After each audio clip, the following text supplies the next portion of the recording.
Hello, Angels! So, yung content ng vlog natin ngayon is wala kami alam kung anong videos to. Hindi pa namin napapanood at ngayon pa lang namin mapapanood to. Suggestion nyo ng classmate at ate friend. Yun mo sino nagsuggest. So, yung nag-suggest na to, shout out kay JJ de la Peña. Hi! So, ano to? You have 20 seconds to stop this cursed video. Alam ko lang nakakatakot din ako. Pag ito, Jay, nakakaano talaga. Mamamatay kami sa takot na ito. Tingnan mo talaga.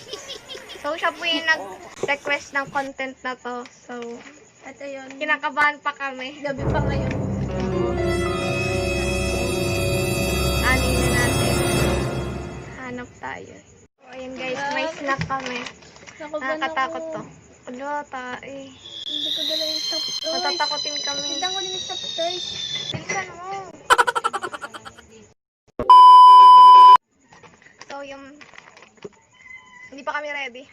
Hindi. Ready na ako. Chill, set, chill. Warning, the following videos have been reported to cause serious cases of bad luck that could last up to a Mama, lifetime. ayoko niyan. Ba't Watch at your nakuha? own risk. Number 10, cursed video. With such a generic title, this foreign YouTube video often gets buried in the search results. Insert a username Chris Sadler. The opening screen has some sort of warning that's in a different language. The Mama, English kapal mo na ka translation dyan? underneath only says, "Don't open your eyes." Whoever created this video appears to be trying to make a last to watch this cursed footage, presumably as an insert for their safety. A skinny figure is walking in place while creepy noises play. Fade to black. Now we are looking through the eyes of some sort of stalker as he wanders around the house.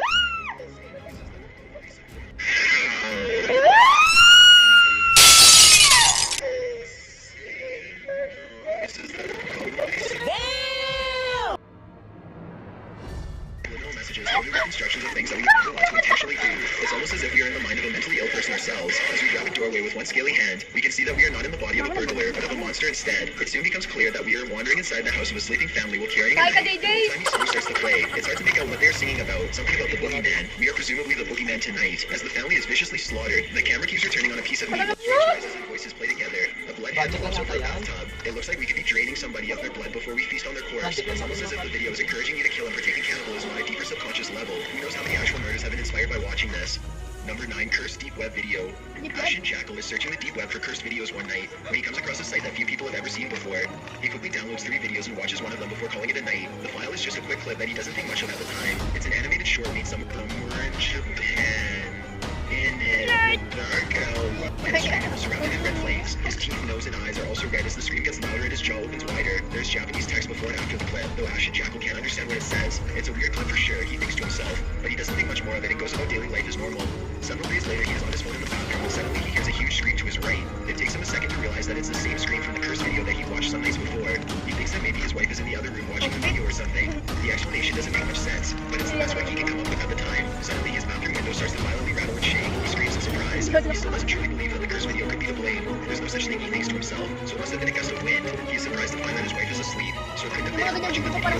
Either he was going completely insane, or else he really had heard a scream just outside of his window. He wasn't sure which option sounded worse. Now determined to get to the bottom of this, Ashton Jackal goes back online to try and research more about the video, but he's surprised to find that the deep website is now gone. His browser history shows no sign of ever visiting there before. The video, however, is still on his hard drive, so he uploads it onto YouTube. As far as he knows, this is the only copy of the cursed video left in existence. For better or worse, he posted the video in hopes that other people could verify that the curse is real. Someone told him that the Japanese writing in the beginning has poor grammar, but that translates into something about bringing harm to anyone who watches the video. He also says that you can make out someone saying something else in Japanese in the background, but you can't tell exactly what is being said. Number 8, this video may induce nightmares.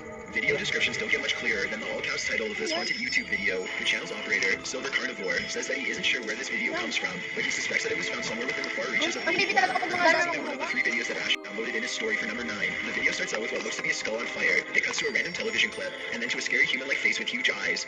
A chimpanzee is getting ready to hit something with a stick, and then we see a dead body lying on the ground. There's medical footage, a faceless woman standing between 2 wind turbines, and some sort of quick animation from hell itself. A stop-and-start motion puppet with a long neck and mismatching eyes is talking to the viewer, but all we can hear are people screaming and talking loudly. The video then becomes more abstract before cutting to black. Now we see a girl heading upstairs. The voices all mercifully stop shouting.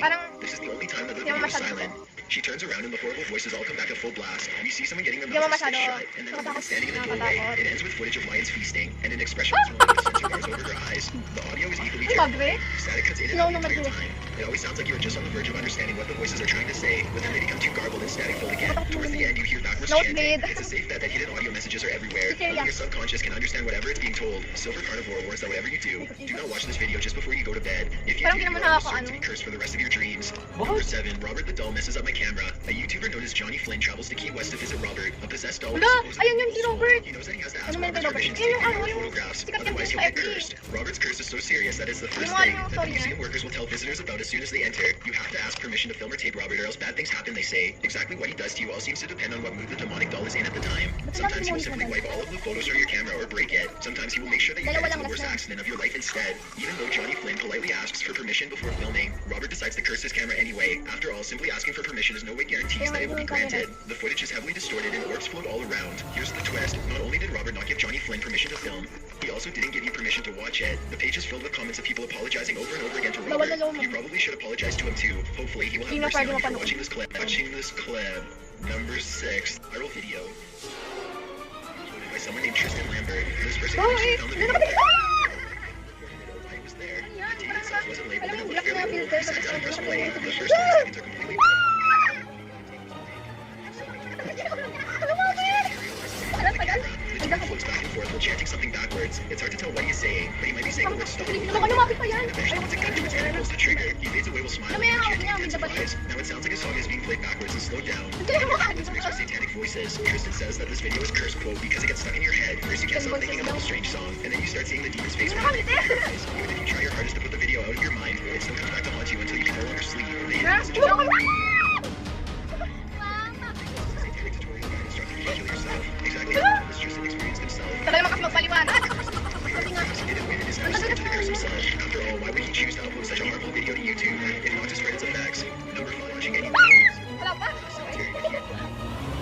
Stop, mama!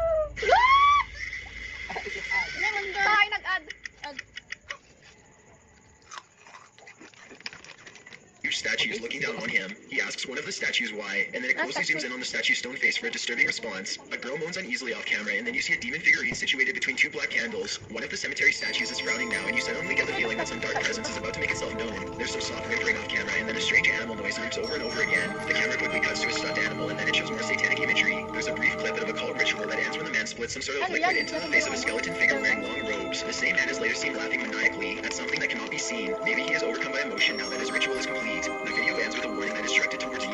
The warning says that a friend who died when they were young will visit in your dreams. Then they will ask you to follow them, but whatever you do, don't go with them. The video suddenly cuts off before I can say what will happen to you next if you do decide to go with them. Eventually, exactly when this deceptive nightmare will happen is never made clear. It could be today, it could be when you are far older. The slow-moving curse has all the time in the world. Number 3. Do Close 777. This YouTube video was uploaded by a user in Brazil. They claim that the person shown in this video was once a psychic clairvoyant who possessed great powers. Her soul that just watching us recover footage of her was enough to cause Ayun, yun alarm. yung napanood natin. The video Dati. begins with a crude computer animation of a talking face that quickly transitions into some abstract shapes and colors. Strange, intense music starts to play. Dami na kasi kami It makes napanood little na sense, but the effect is hypnotic. Pero natatawa Suddenly, pa a rin jarring, ako. buzzing sound Ang plays, and you kasi. see a small, starving woman tap dancing Look, within the parang mud. manika. She's Parang turning may- and looks to be near death. It's amazing that she even has the strength to stand. As the Ayun, video oh. progresses, the whole scene starts to look more and more like a dangerous a choreographed dance routine. Her movements are jerky and odd, and her face looks pinched and scary as she clops around the small room. Split-second images of doll faces start to Oh appear my over the video out of nowhere. They have no eyes.